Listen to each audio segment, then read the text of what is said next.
Hello, and welcome to the final episode of Mad Scientist Brewing Beer Education Series.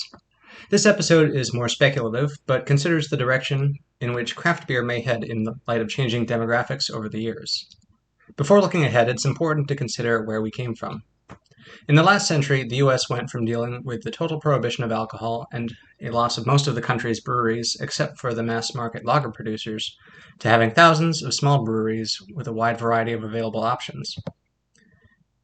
The ever-ubiquitous pale lager had to compete with burgeoning craft styles like American Porter, Pale Ale, and American IPA.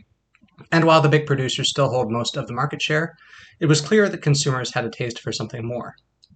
IPA has become one of the most popular styles of beer not only in America, but across the world. And after decades of sourcing beer from large manufacturers or importing them from Europe, Americans can once again enjoy having breweries producing beer just miles from home. Yet after the strong surge in craft breweries opening in the last 20 years, speculation remains about how stable the industry is and how much growth can still be expected. In many markets, the industry has become saturated, and breweries are having to seek innovative ways to stand out. Many default to brewing popular styles like IPA and its variants, or sours, to bring in customers and keep the doors open. Still, rising costs of utilities and raw materials make it harder to turn a profit. Changing tastes have also had a market impact. Hard ciders took some of the market share, and in the last 10 years, the emergence of hard seltzers and ready-to-drink cocktails have further pulled away casual drinkers who favor a fruitier tasting, easier drinking, high-alcohol beverage. In a market where brewers were already crowded, they must now also compete with non-beer beverages on the already shrinking shelf spaces. The COVID pandemic accelerated the decline, and even with government loans, so many breweries that were barely hanging on closed their doors. Even some of the most venerated American craft breweries, like Anchor Brewing, closed.